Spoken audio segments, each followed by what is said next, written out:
Oh, you didn't warn Okay, me at that all. There's a big microphone in the the shirt screen. the shirt seems to work better when it's forwards. It's a really weird thing I how think that works. that's why there's a front and a back in the shirts, boys and girls. Um, Shannon's special. Yesterday morning, I remembered that I had recorded the movie Fun. I watched Fun in the mid-90s. I was in my artsy-fartsy stage at that point, more artsy than fartsy. Living in Oblivion has a lot of black and white in it. Clerks is made in black and white. And Fun it does this wonderful thing where parts of the movie are black and white and parts of it are colored. Depending on the setting. I was going to say. So the movie starts basically by telling you that two girls murdered an old lady. And anything they show you that's in the correctional facility they're in is in black and white. Any of the flashbacks to before they're in prison is in color. And it's really, really well done. I personally have loved the movie Fun for a very long time. This was her first time watching it. What did you think? It was very good. It was very well done. It's different. That was neat how they did the now in the facility and then looking back, so you're kind of fitting it all together and you're going from the two girls' perspectives and what they'll tell. And right. So you have Hillary, who is the seemingly more stable of the two girls, and Bonnie, who's the very unstable. And throughout the movie, and I'm not going to spoil it for people who haven't seen it, and that's probably going to be a majority of the people who watch this review, one of them's lying. And you don't really confirm it until the end of the movie. And it's like, it's not this big Tyler Durden type reveal, but it's kind of subtle, and it's well done in that these girls, they meet and they bond and they're immediately best friends, and they won't betray each other to anyone else. Even though it was only one day. And that can be intense. I know from when I was a kid, you could have that kind of a bond with somebody, especially when I went to summer camp. You could have within a day, you're bonded with somebody and your buddies. Now, I mean, girls are crazy, so obviously the bond's going to be stronger because you're more emotional than guys. So for guys, it's more of a couple of butt smacks and go play some soccer. But for girls, it's an eternal bond and blood oath kind of thing. Really. So, because girls are like that. So how do you really feel about that, Shannon? Well, see, when I watched this movie, I thought that it was... I really felt for Hillary. And it's funny because in the movie, the whole premise is that after the murder, there's a magazine which clearly is based on, I think, People. They call it Tomorrow Magazine, but the way they talk about it, I think it's based on People. The idea that he's coming in to write an article about the murder of this old lady and why these girls did it. And he bonds with Hillary. I think he likes Bonnie on some level, but he bonds with Hillary. And yet this movie doesn't take it to where today's movies would, where it would go like inappropriate and they'd have an affair. Like, I think there was one part where I thought it was really well done is when Hillary's talking to him the one time and she takes off the top shirt and he kind of reacts and she does the eye roll. And that's as close as it gets to him crossing a line. And I thought that was really subtle and well done. That she's sort of like, oh, okay, right, whatever. You're a guy, so I took my shirt off, so go boy. Right. And he's trying to be like, okay, I didn't see that, because I'm supposed to be here writing about this poor girl who was misguided, and Well, that the can girls happen. Are 14. They're supposed to be 14. The actresses were much older than that. Right. Hillary is played by Renee Humphrey, and for people who don't know who Renee Humphrey is, I feel bad for you. No, Renee Humphrey, really, her career wasn't what it could have been. She was in a movie called Jailbait with C. Thomas Howell, who's from The Hitcher and Secret Admirer. The original Hitcher, not the remake. With Rutger Hauer, which is amazing. I'm going to make her sit through that sometime. One of the most terrifying movies I ever watched. Not overly gory, just completely terrifying. Oh, goody. And she's in this movie Jailbait where she plays this underage girl and he's the cop that falls in love with her and it's your standard blah. and there's a sex scene, and you can tell it's a body double. It's not her. She doesn't do that crap. And then later on, she was in Mallrats. She plays Trish the Dish, the 15-year-old who's sleeping with all the men and doing a book about it, and they're going to make it a series or whatever the hell they're going to do with it. And you can tell she's not 15 in Mallrats as well. I don't know why she kept playing 15-year-olds, because you can tell she's older than that. And the actress that plays Hillary, I think, is my age. I think we're roughly the same age, but she looked young, so she could play younger. And then Bonnie is played by Alicia Witt. Alicia Witt has been in a lot of shows and a lot of movies since Fun. She's very young and Fun, but she's been in a lot of movies. She's been in a lot of cop shows over the last... That's why I know you wouldn't have seen her, because she's been in a lot of cop shows. But good actresses. Very, very good actresses. And this is one of those times where I know Hollywood doesn't do a lot of really strong female lead roles. And I thought this movie really showed that they should. Mm-hmm. Yeah. And there's like only one male in it. The writer. And he's a bit character. Yeah. He's there just so that Hillary can tell her story. Mm-hmm. And the movie itself is cobbled together. It was made by people who donated the proceeds from what this movie made. So what it generated in VHS sales. I don't think it was released in the theater. It's one of those Sundance movies, so it gets released at Sundance, it gets press, and then ends up on VHS right away. This is 90s I'm talking about. And all of the, or at least partial proceeds went to youth shelters and went to troubled youth. And I always appreciated that. I always thought that was a nice touch. That's why I bought the VHS, which I don't have anymore, which is good because I don't have a VCR.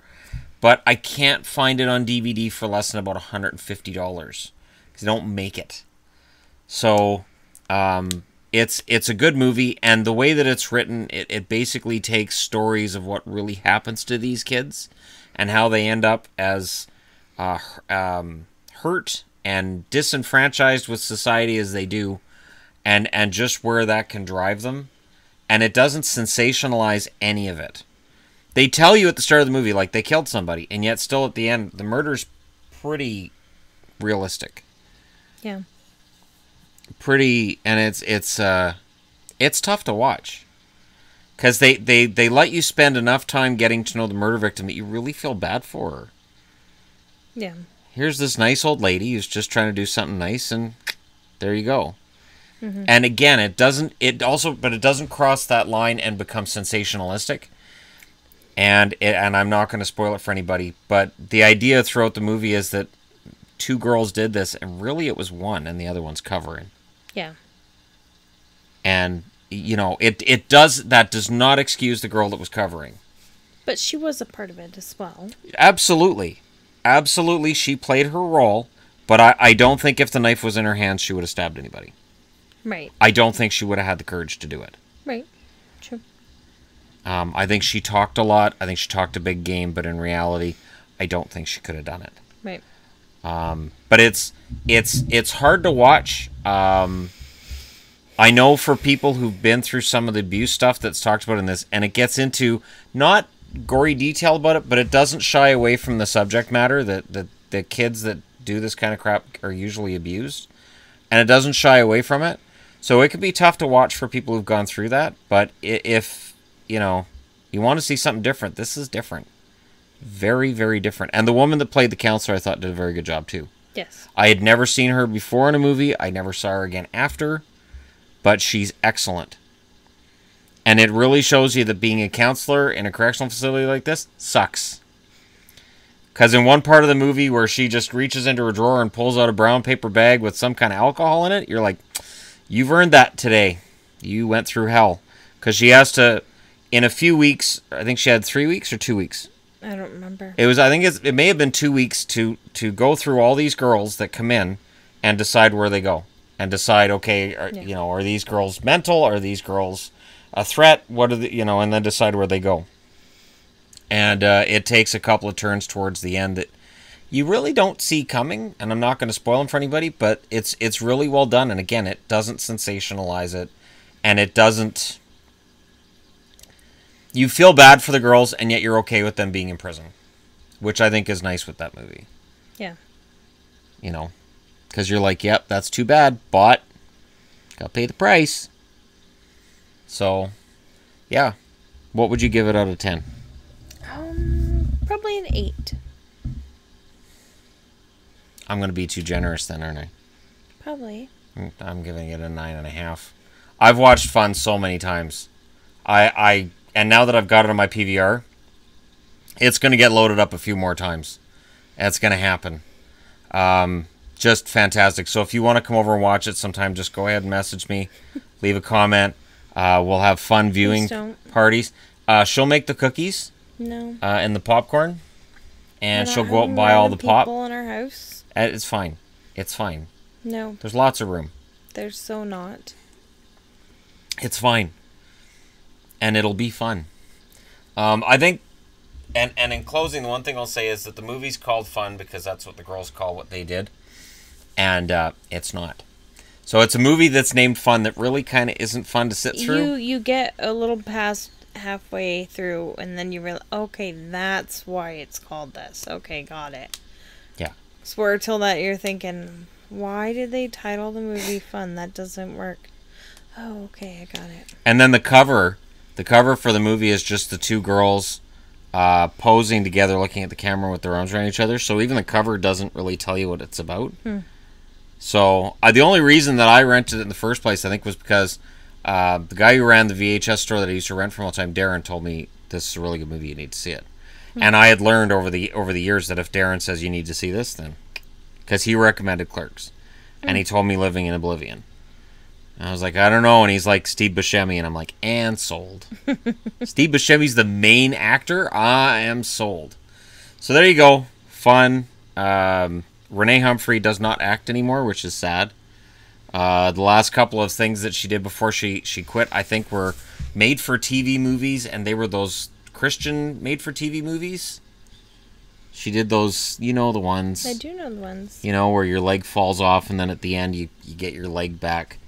Those kind of Christian movies. I don't know those movies, Yeah. but...